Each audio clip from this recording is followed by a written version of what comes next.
right? Go-to-market is inherently complex. The tech stacks are complex. The motions we're running are complex. And you add on AI on top of that, where now everybody has the same playbooks. Everybody runs the same motion. Everybody has access to ChatGPT. Everybody now sounds the same on LinkedIn. So now on top of that, you also need a go-to-market engineer to go build all this stuff together and bring it. I don't think that's what RevOps was supposed to be. I don't think that was ever RevOps' role, right?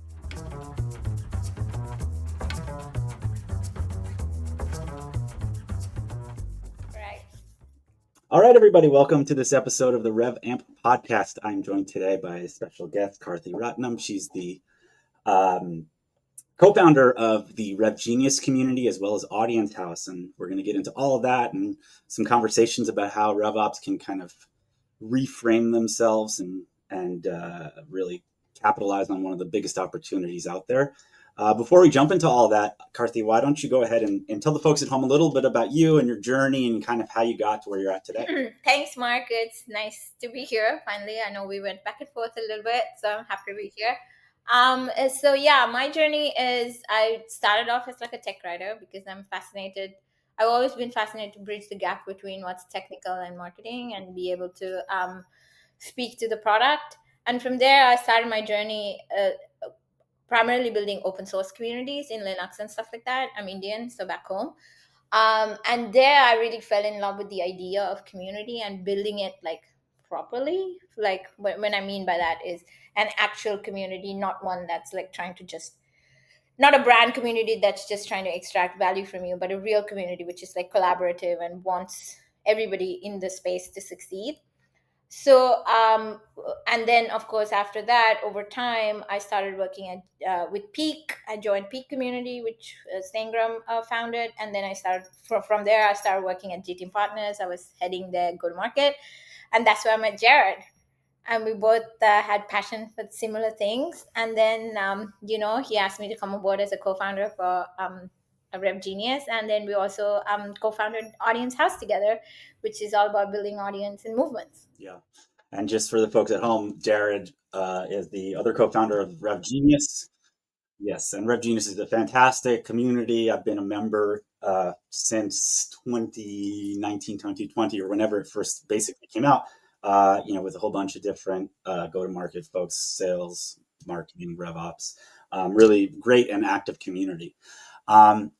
So, when we talked previously, some of the things that you had said were, kind of RevOps leaders are, kind of dealing with these systems that were never really designed to think for themselves. So what exactly kind of did you mean by that? Like, what is the problem today that RevOps is facing? So the biggest problem for RevOps, right? RevOps was envisioned, and we all know this, Mark, as like the department that was going to bring the single source of truth, right? It was going to be a growth lever, right? That was the original ethos of bringing fundamentally setting up a revenue operations team, because sales and marketing and could not agree on numbers. So we decided, let's bring a third party that is going to give us the single source of truth in terms of numbers and also own our systems, right? But unfortunately what that meant was RevOps kind of became cleanup crew. It never really truly transitioned into being like the strategic single source of truth of an organization. They never really pull that as a growth lever from a data and insights perspective, right? It was all about, hey, can you clean up my CRM? Hey, can you enrich my leads? Can you dedupe my lists, right? It was very much like very tactical level tasks, not so much, hey, you're a co-owner of the go-to-market dashboard, or rather you are the owner of the go-to-market dashboard. You should be driving the go-to-market conversations, and you should be making tech stack decisions, not just playing cleanup on aisle 7, right? So that's the big problem that RevOps has. And I'm sure you've heard the stories of RevOps leaders staying up late at night trying to duct tape their systems together to make sure operations are running and the SDRs are getting their leads, right?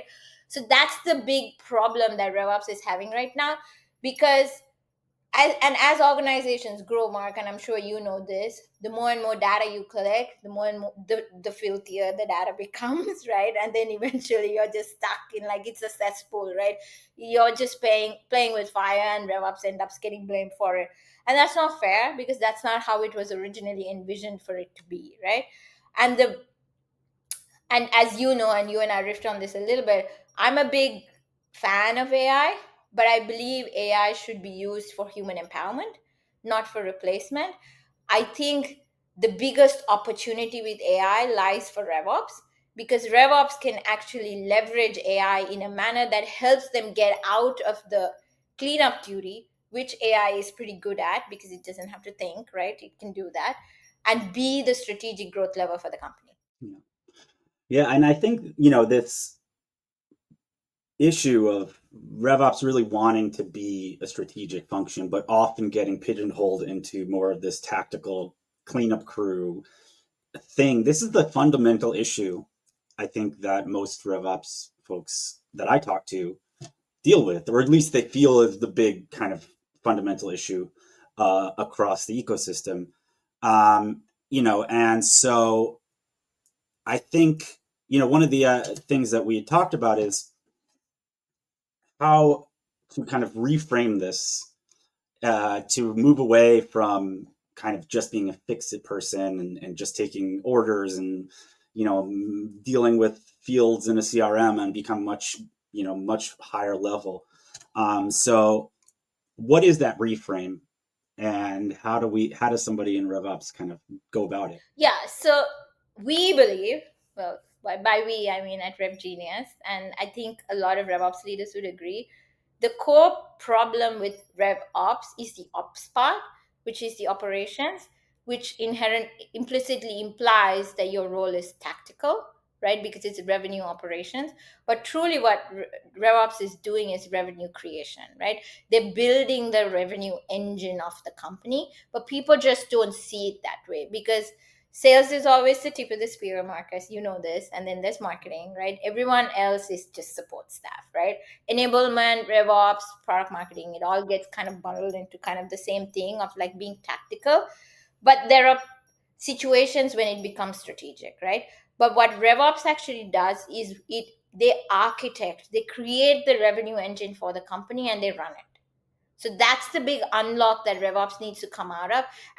And the other big problem that RevOps has is, while there's a core function called revenue ops, there's also marketing ops, sales ops, etc. So we need to get out of all of that and have RevOps be the revenue creators of the company, because essentially that's what they're doing. We just don't recognize it that way. Right. And your background and a lot of stuff you're doing is this content, the category creation, category design, and kind of a narrative, right?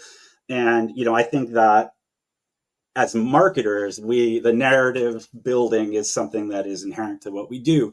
But somebody in a RevOps role likely doesn't have that background, and so it becomes a movement. You need to kind of hit critical mass in order to have impact. So what is the thing that RevOps people, individuals, and as a group can do to, they get seen as ticket takers, but how do they shift the mindset so teams see them as, what quote unquote architects rather than plumbers? So that's a really good question, Mark, because that requires RevOps to organize in a manner which they're not inherently built for, right? Because they're not inherently marketers, right? And even us marketers, we're terrible at marketing ourselves. We're really good at marketing other people, which, as you know, is also true. Because I'm terrible at marketing myself, and I've heard other marketers say the same thing. But essentially, like and this is really like the core passion of RevGenius, is what we're really trying to do is, how can we ensure that RevOps gets reframed as revenue creator, and how can we drive that movement, right? And you'll see us starting to already do that. We've put out a manifesto of what it means to be a revenue creator, right? And we've started evangelizing this new point of view, right? So we need more and more people, because what we're doing now is really interesting, Mark. We're working with it's for a customer, but it's well thought through, which is we're actually getting confessions from DevOps leaders of the problems they're facing being a RevOps leader. And it's really funny. Most of the confessions they give are very tactical problems that they're facing, right? And that exposes the heart of the problem of RevOps, right? And we're literally calling it the RevOps confessional, right? Are you able to give us any examples of some of those confessions? No, because it's I can't. But if you joined us next week at a roundtable, you can hear all about it. We actually did a survey to understand what their problems are and stuff like that. But they're very, very tactical problems of like, I don't understand. Like at a high level, it's all stuff like, I don't understand the tech stack. I get yelled at if the data is not cleaned. Territory mapping is a problem, right? So the list is not deduped. Why is this person who has left a job but they have a different email, like very basic things like that is what RevOps gets blamed for, when in fact RevOps is actually architecting the revenue engine, as I said. So that's one of the core things that we're trying to evangelize for at RevGenius. And what RevOps leaders can do is get behind that messaging and help us really craft that point of view of how do you want to be seen in the future, especially now that everybody and the world and their uncle are talking about like how everyone's agentic and everyone wants to use AI, and everyone AI is getting rid of the GTM bloat, Mark. Okay, so it's getting rid of the GTM bloat. So then and then part of the bloat was of course blamed on RevOps, right? Because you have so much busy work. What manual work are you doing? Why can't you hand it over to AI? Well, I'm so glad you asked me that, Chad, right? Right? So, but the point I'm trying to make is this is RevOps moment to shine, right? If companies are comfortable, quote unquote, outsourcing the quote unquote manual work to AI, this is RevOps moment to become the architects of the revenue engine, actually build it the way it was meant to build, right? So the problem with RevOps is they not really have a tech problem, it's a story problem. And the bigger and the larger problem with that story comes from being called ops, because operations inherently means you're hands-on and tactical. And that's that focus that we need to change. People fundamentally understand it's supposed to be a strategic lever and a growth lever that needs to be pulled. They just don't pull it. Yeah, I think it's interesting because I don't know if you were kind of paying attention to this, but a few months ago, I'm pretty sure one company in particular kind of seeded this, but there was this new role that people started talking about, the GTM engineer, right? Right. So this, I would say, from a marketer's perspective, is a very good example of category creation and narrative building. And it created all sorts of buzz and controversy. Isn't this just what RevOps is supposed to be doing? So, not to, create too much, controversy, but where do you stand on the whole GTM engineer? Is this something new? Is this, in your mind, how you envision RevOps should actually transition to?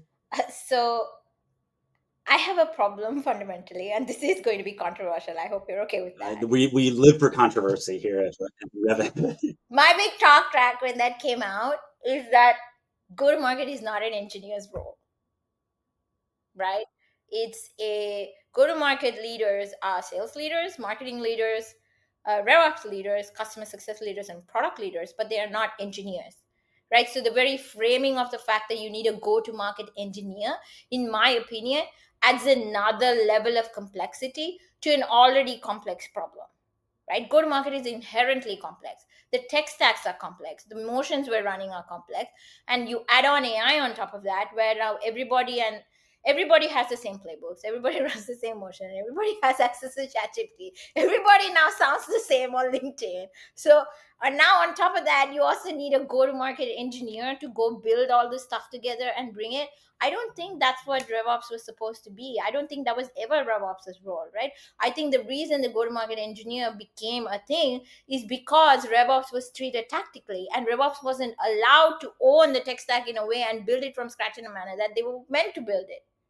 Right? RevOps was always meant to be the single source of truth. Yeah. Yeah, I mean, I won't name names, but it's very, it was very clear that there was a particular company with a particular product that was trying to kind of popularize this term and then kind of make them the core user of this product.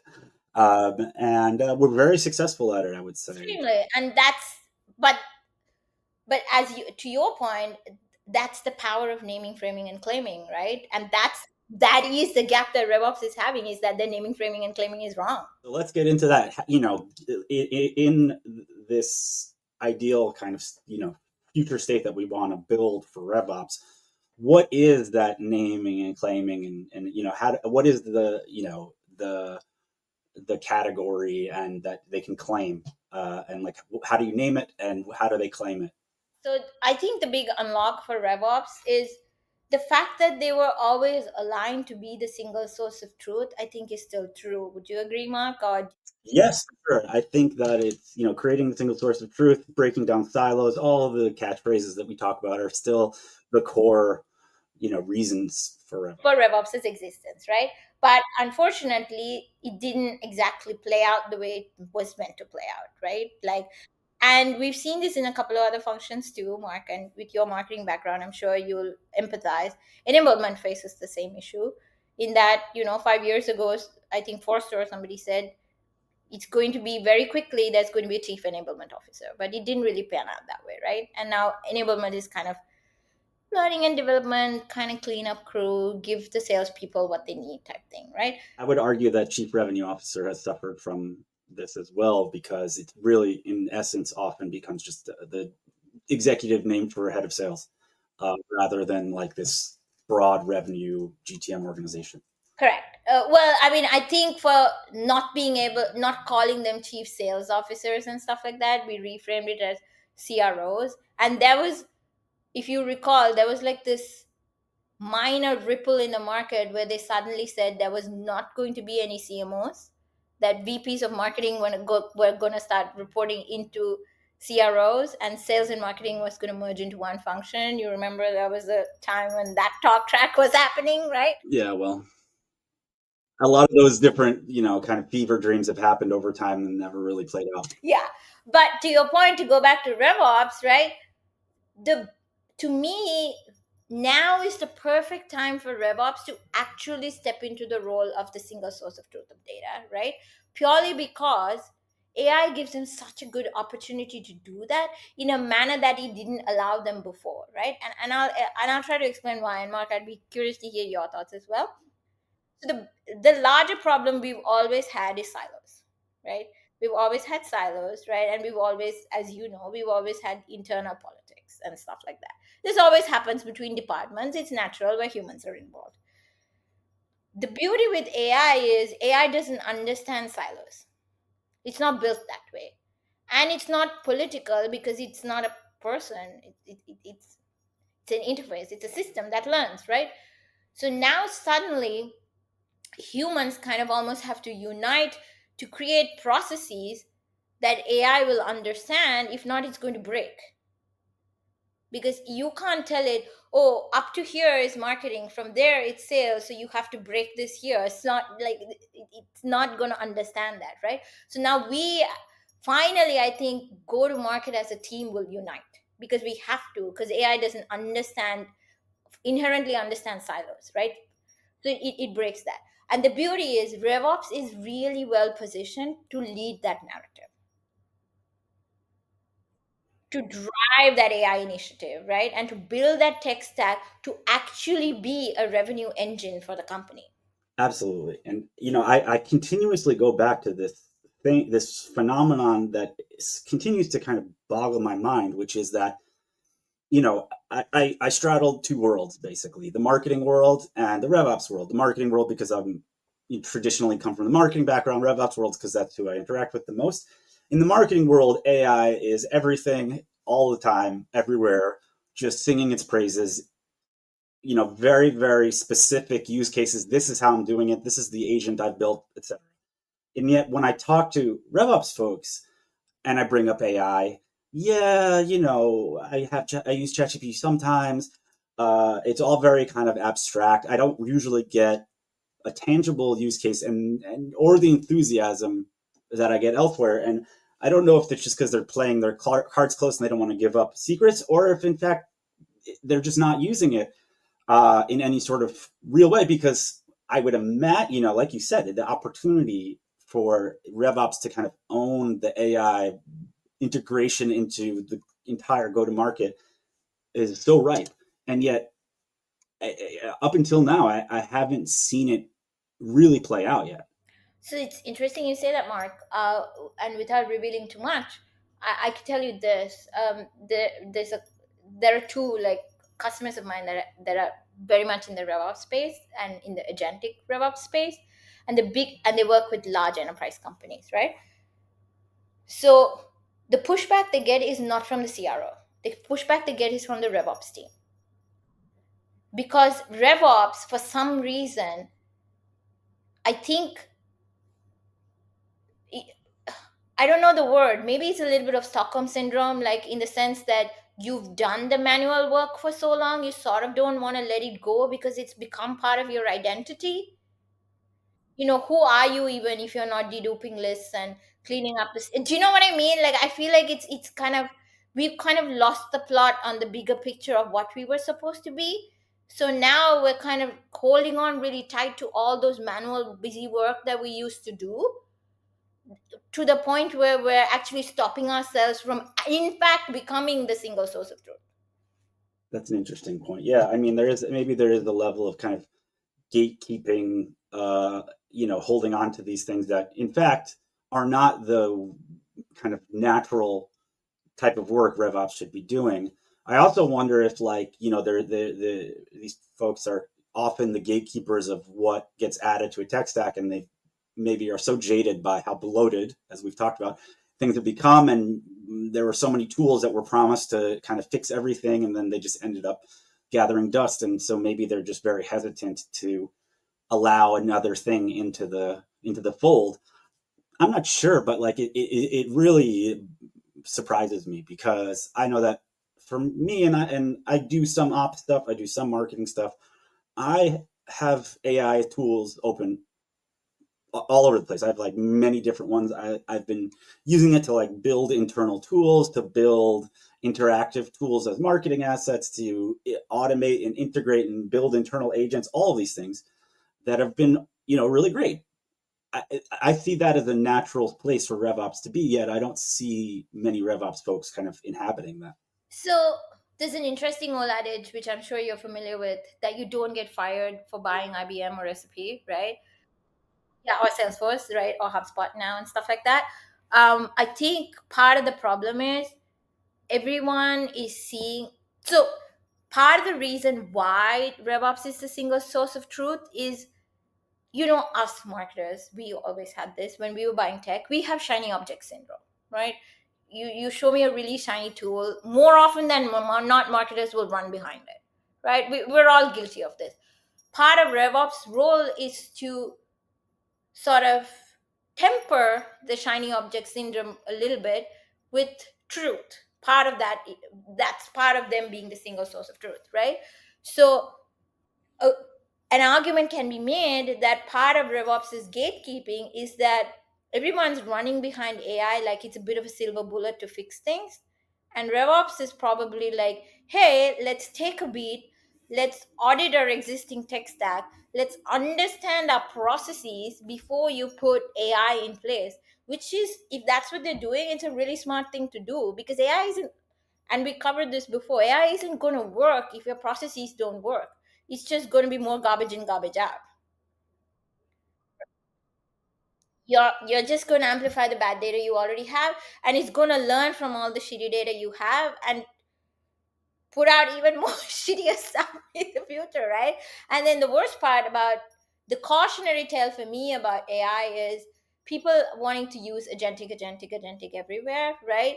And just running simple workflows, no agentic, right? Before agentic, when we run major workflows with large data sets, when a workflow breaks, we all know the amount of manual work it takes to reset that, right? And now on top of that, you're saying, oh, okay, let's turn these all into agentic, right? Without proper processes in place and people and ownership and roles and responsibilities, and not truly understanding what the new GTM org looks like. What's an agent? What's a person? Roles and responsibilities, right? Can you imagine the, pardon my French, shit show that's going to come if some of these agentic workflows start breaking? Yeah, or become sentient and self. Then they come for us all, which is why we always say please and thank you, even though Sam Altman doesn't want us to. But that's just us future proofing ourselves. Right. Um, so we talk about it's a story problem. It's that there's a need to create this movement, and obviously, given your background, this is your expertise. So I know that we talked about it, but is there something that we could maybe empower the folks at home with that could help them in the process of creating that movement? And what are the steps that need to be taken? What are some of the things? I mean, just for the purposes of this, Mark, your podcast, I actually created a bit of like a movement maker kit, right? I'm happy to have that, be like a giveaway that you can, give out to your audience to build their own movement. But essentially, what we need is RevOps leaders coming in and like creating a pitch, quote unquote, a consolidated pitch that they now need to not just be the cleanup crew, actually own the revenue engine of the company, right? And the more leaders that talk out or speak out about this, and they can use the movement maker kit to do that. I'm happy to share that after the call, of course, Mark.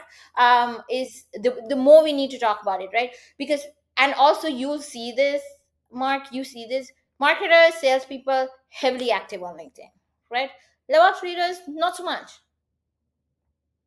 right? They need to be talking about the problems within the organizations that they're facing. And as a group, marketers whinge about their problems all the time. And that's a good thing, right? CMOs talk about the problems they face all the time. Growth marketers talk about the problems they face all the time. We talk about attribution issues that we're facing all the time. Rarely would you see RevOps people actually sitting and putting it out there, all the duct taping, the late nights, everything that they're doing in order to keep the revenue engine running. Yeah, I think that some of these communities, RevGenius being one of them, created a quote unquote safe space um, for a lot of those folks to coordinate and kind of get best practices from each other, and gave them an outlet that maybe they weren't as comfortable using things like LinkedIn for. And I think that was a function, I think, partially of kind of COVID and work from home and these live events. But we're 5 years past that, and these communities are very active. But I agree. I think that there are tools and ways of uniting uh, in order to kind of create that movement. Are there any examples where you've seen kind of a group of people or a title that was suffering from something similar and successfully kind of did this and like could be used as kind of an example to, you know, as your kind of North Star? I think one group that did it really well is customer success, right? But but so customer success was also like a little bit cleanup crew because they were help desk, right? They weren't really customer success. They didn't have a seat at the table, right? And but the difference there was that kind of movement was driven a little bit by a SaaS company. Like Gainside drove that movement a little bit, right? So maybe part of what's lacking is one B2B tech company stepping up and saying, hey, we need RevOps to be, why aren't we spotlighting RevOps as the single source of truth? Why aren't they the revenue leaders, right? Because building a movement, regardless of everything else, does require that brand narrative, that spotlight, and dollars spent to evangelize that problem, right? So having just RevOps leaders talk about the problem might not be enough to move the needle. However, having a company, a tech company that truly believes in that point of view of RevOps being the single source of truth and being the revenue architects of the future, that helps move the needle. Do you think that the reframing of customer success to, from let's say customer support, which is, I think, that had a big part of the way it changed? Was it just that simple kind of title change? So, because from help desk, we went to customer success, right? And with it, we had dashboards and matrices, right? And then suddenly we started talking about acquisition and retention, right? And then over time, NRR became the North Star. And how do you keep NRR going? You can't do it without your CS team, right? When we started measuring churn, then we started thinking, maybe help desk should be more than what help desk should be. It should be customer success in terms of retaining the customer, right? And so that's the problem, in that RevOps, while RevOps is a single source of truth, RevOps is not directly connected to a core metric that the business owns, right? Marketing is, sales is, CS is, right? But RevOps isn't, enablement isn't. See, the problem functions like RevOps have is, if everything running really well, nobody notices they're doing their job. Do you know what I mean?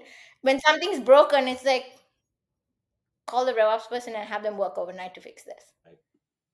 Yeah, it's like keeping the trains running on time, and so you just kind of take it as a. You take it for granted, right? But you never take like sales or marketing or CS now for granted. There are war rooms, there are tactics, like there's like, so there's a really good example. Help desk. When CS was help desk, right?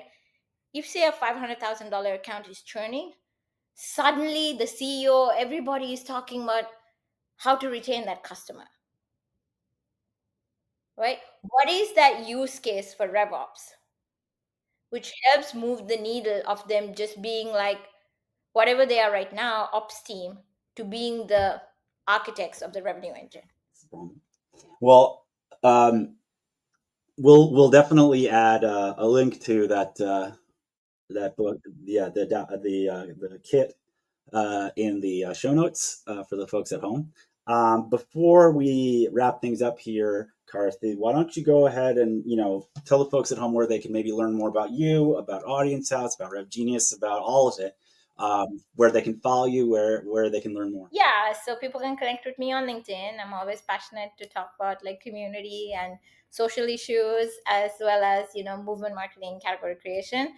And then RevGenius, of course, is revgenius.com. Anyone can come and click and join the Slack channel. It's free for all. And we're really trying to do something different for the AI age with RevGenius, trying to teach people what it means to manage humans and AI. All right. Well, Karthi, thank you so much for joining us today. I really appreciate it. And hopefully we'll get to do it again sometime soon.